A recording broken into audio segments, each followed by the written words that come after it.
watching this on Facebook, you might really know me only as a troll or as a pest that you know in real life. But I've been working probably since late last year on actually doing some real reporting and talking about issues that are important to me and talking with people that have something to say. And I'd like to present to you the best of 2018, where I get to talk to a lot of people with diverse points of view and diverse places of living, I guess you'd call it, diverse backgrounds. And one of the things that I had to do, because there was a lot of footage, a lot of different topics to pick from, and I was only doing this in a couple short hours, was to divide this by domestic and international topics. So what you're about to see is the domestic U.S. topics. Now, the first person that came up was on April 27th. I interviewed Abdul Karim Nafi, Black Lives Matter organizer. I didn't know if the interview would really go well because I never interviewed anybody before in a professional or otherwise capacity, but we got off to a great start, and I'm hoping to get him back sometime, and we'll talk to him. He's had a couple things happen in his life, but uh, we'll try to discuss that at the appropriate time. So without further ado, this is the best of 2017 for Bold Like a Leopard's Troll Tribune interview series.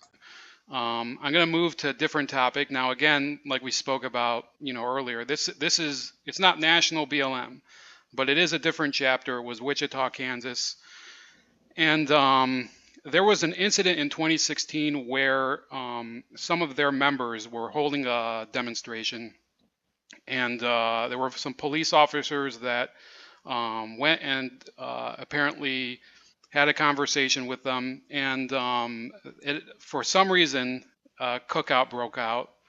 Now, that BLM chapter was actually decertified by National BLM. Now, I'm not telling you whether to say whether that decision was good or bad, but how much and in what manner would you say it is acceptable for BLM activists to interact with police officers?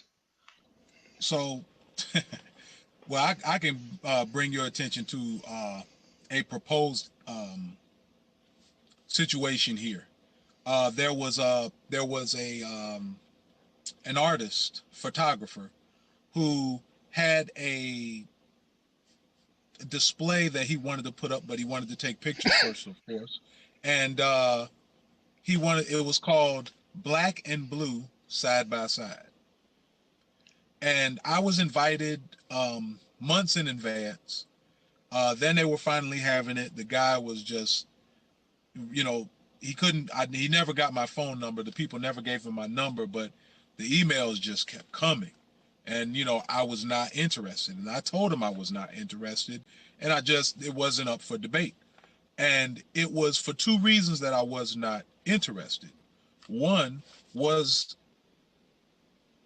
that there is a sentiment amongst us nationally that we're not to give legitimacy to the police when, in that form, when the police are in fact not and have not and will not give legitimacy to us. They're the ones with a problem. We're a reaction to the problem. They're the ones with a problem. They've yet to admit that they have a problem. Okay. Okay, so after we spoke to, or I spoke to Kareem, we kind of went in a different direction, talked to somebody who's involved in a topic that's really caught fire in 2017, and for both fortunate and unfortunate reasons. Dan Casimir calls himself national or a natural nationalist, talking about his white identity and the need in his mind to preserve the white race. Very good conversation. We had him on, I think, a second time as well. Didn't really, I think he was kind of feeling more depressed at that point, so we never featured it. I'd love to have him back, but here it goes, and he's talking a little about where we agree on why people choose that way of life. that's the way I'm trying to approach the identity. So let me jump back in there for a second. So what you're talking Sure. about, I've seen. I actually, as a kid, I'd read a lot. I was kind of like a library bookworm because I'd cut school so much. So I used to read a lot about the neo-Nazi movement in America, and that's kind of the image that we get. We get this this tattooed guy, usually with a shaved head, maybe a goatee, has been to prison for San Quentin or whatever, and it's largely because of but people don't talk about why that motif even was created, but um, what you're talking about is actually a result of I read about in some of those books. They weren't exactly academic texts, but they were broad outlines of the neo-Nazi movement, and they would interview recruiters, and they would say some things that are along the lines of what you're saying, which is briefly, they would go to usually a high school, and they would talk to the white kids, and they'd say, look, the Latino kids have a group that they go to and they can celebrate their culture. Let's say in California, it would be Central American or Mexican. Then you would have obviously the black groups. There aren't so much an issue with Koreans and other Asian groups, but they tend to gather together. People tend to sit together. And what they would do is they'd say, hey, those guys have groups for themselves. You need a group for you. And this is the unseen truth that it belies the whole myth about these people being degenerate criminals to begin with. These are people, they were raised in the era of multiculturalism. And what multiculturalism has failed to do is to explain to people that even if they're not in one of these discriminated minority groups, let's call them, that their own culture has a value. That if your name is, let's say, Seamus McDonald, and you have Irish heritage or whatever, that you have a rich history to sit back on, and it's not always within the confines of white nationalism, which is something that confuses me, because white nationalism is a weird thing. We don't, and it's the same problem with black nationalism. It's something I didn't get to go into with my other guest the previous time, but you're talking about Africa being a continent, numerous different people there. So I think I can quickly give maybe a thought on that. Black Lives Matter identifying person would say is that because of the African history in America, the socialized of that demographic is black, right? So it is really the only way to deal with that grouping. And so I think in these, you just touched on everything that I'm wrestling with. Like, I appreciate that a lot. Because well, we can get into that, but I would kind of say that one of the problems, and I would say that it is in a lot of ways that we are at the place that we are, and that'll be integrated into the answers to what you were talking about prior.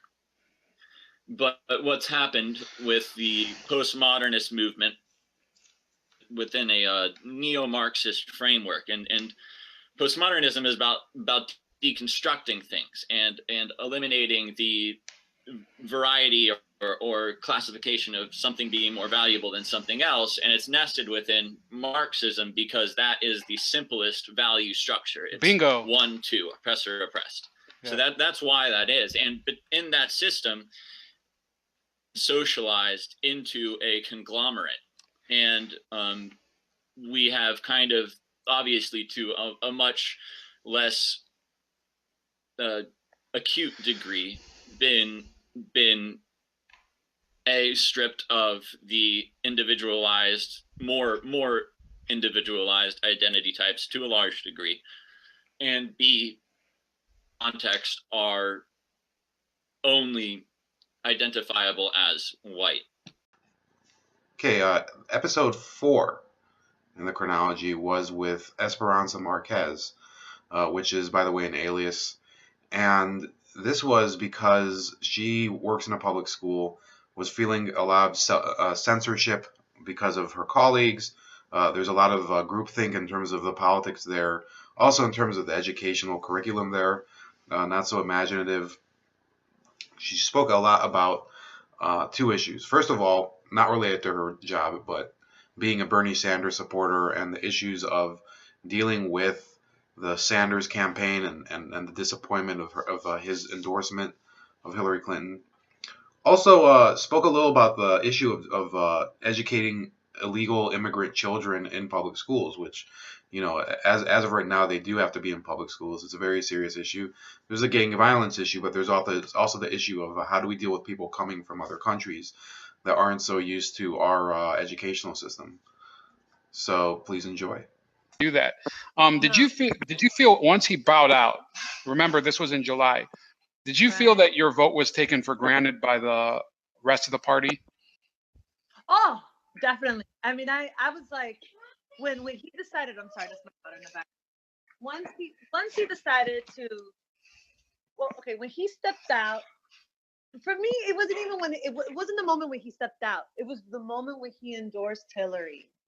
I don't know if you remember that moment, but the look on his face, the expression on his face did not indicate any type of, he did not show any enthusiasm. There was no heart behind his decision to endorse Hillary Clinton. And that for me was when I felt betrayed by the party, when I felt betrayed by Bernie, and when I felt that definitely that my vote did not matter any longer. That not even that I was being taken advantage of or that I was taken for granted in any type of way.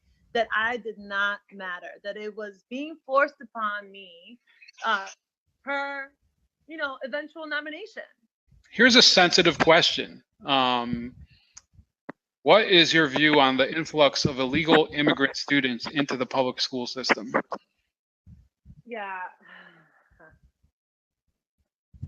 All right. So I want to say, I think it's important for me to say up front that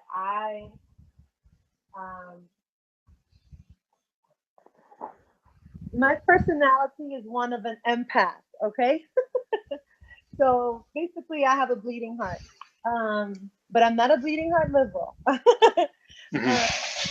So what I mean by that is, when it comes to when I hear people's experiences crossing the border or coming into this country and what their experiences in their home country were and why they chose to come here and, how hard they work and the sacrifices that their families have to make to get here, it makes me as a teacher want to provide them the best that I can to them to make so that they can become a success, whatever success is in their minds, right? If success is holding down a good job, to send money back home, to their home country, or success is, going to college and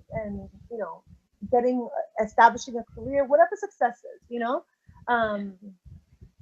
I feel like when I hear those stories, I want to be the best teacher possible. However, it really the amount of resources that it takes to educate these children who come from countries where sometimes they may not have even gone to school. They may have only gone to school to second grade, or they've had an interrupted education. The resources that it takes to help them to graduate, we are held to certain standards, for example, and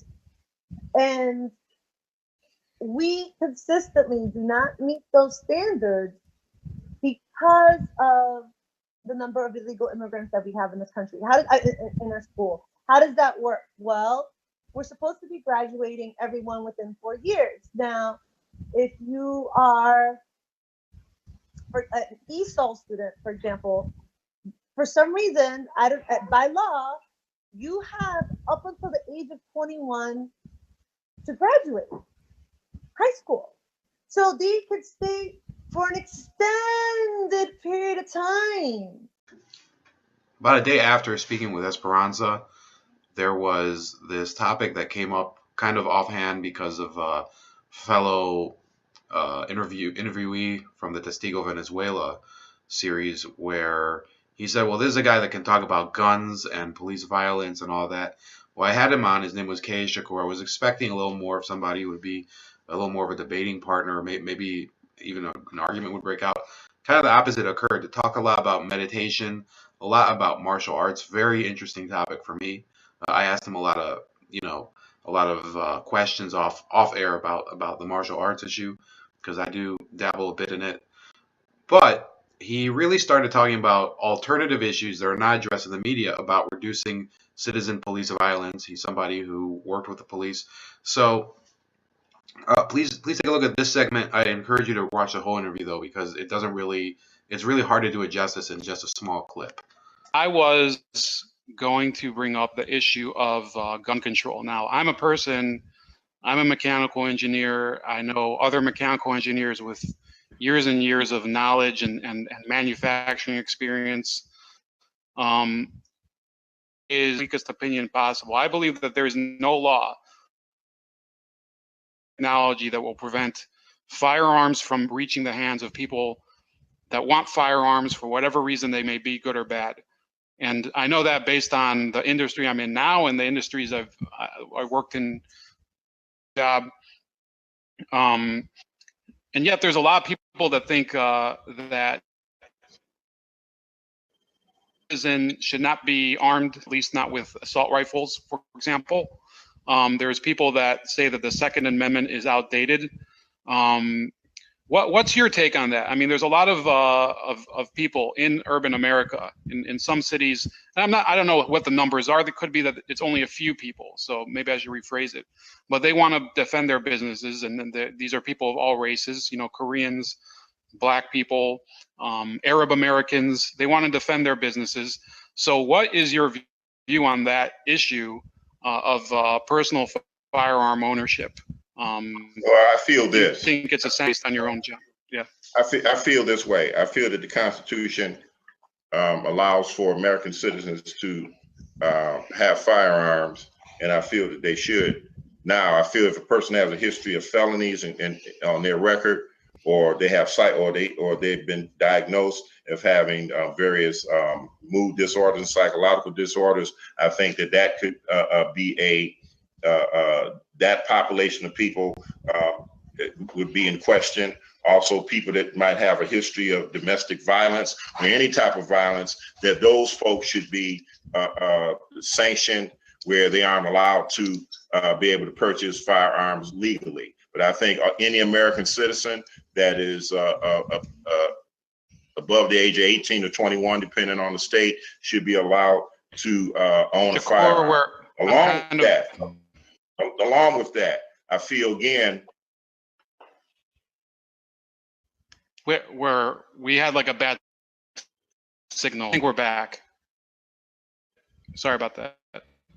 Along with that, I think that education, again, I think that firearm training and the philosophy and responsibility of firearm training is something that should actually be at least in our high school system, so that people are educated to be responsible, along with, again, with our promoters, mind-body exercises, where people learn how to calm the mind and how to deal with inner self-control.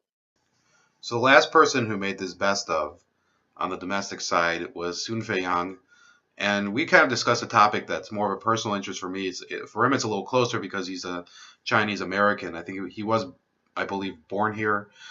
But we discussed the topic of Mao Zedong, who, to me, he kind of stands as this ignored dictator, and probably the most butcherous individual in the history of mankind. And we kind of talked about the nuances of it.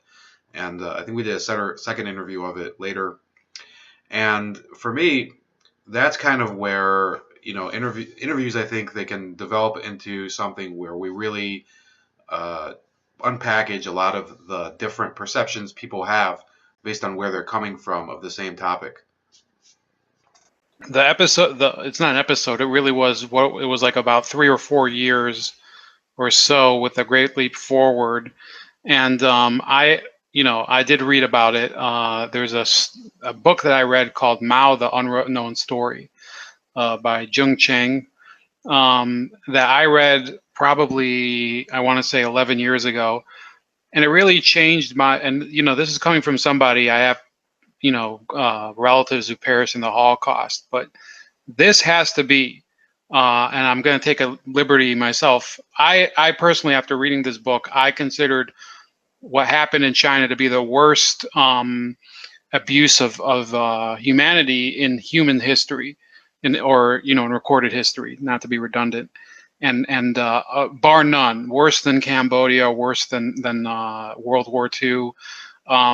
But there still happen to be people in the United States and in Peru and obviously China has never repudiated Mao. Do you think that the characterization of him as this awful, venal, greedy dictator is too harsh, or that we're really scaling back on it? Because a lot of Westerners don't really read about Mao. We're a little too focused on Europe. So I would push back a little bit on that, because the nature of the Great Leap Forward, Mao was not trying to kill Chinese people. He was not trying to purge the society of undesirables at this point, at least. Like, he was trying to move Chinese society forward, and it was a terrible idea, and it really backfired. A lot of people died, but he wasn't like Hitler. He wasn't trying to exterminate a race. He wasn't like Pol Pot in Cambodia, where he was trying to rid society completely of undesirables. So there is that element of dehumanization that I think wasn't quite there yet. That's a completely different story once we get to the Cultural Revolution, in which you did start seeing those kind of purges. But it honestly was a well-intentioned, extremely poorly planned, extremely poorly executed strategy. And another reason that it was so bad was that about 1 year into the Great Leap Forward, internal elements in the Communist Party started to criticize Mao. And this general called Peng Dehuai, who was China's big war hero, not just during the Civil War, but also in the Korean War, he was criticizing Mao. He said, Mao, like, this is an absolute failure.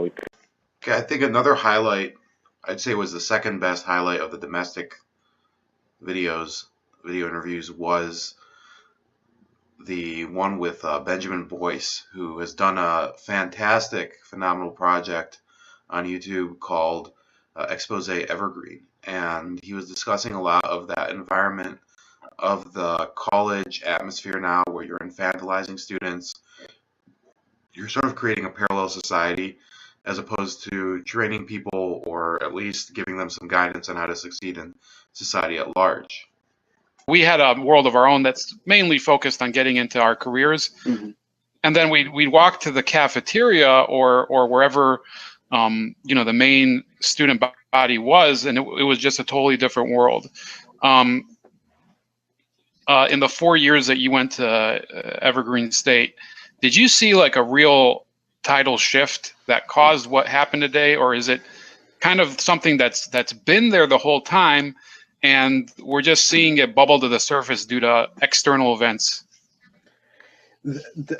I think both are correct. I think that a lot of Evergreen, the humanities part of Evergreen, and humanities includes history, sociology, and then all the various, even media production and stuff. There's always been an Evergreen, historically, a strong social justice activism bent. And there's a very strong in the humanities, and I did pretty much all humanities at my time there, because that's what I'm interested in communication and in refining communication and pursuing excellence in communication and all the different forms of that.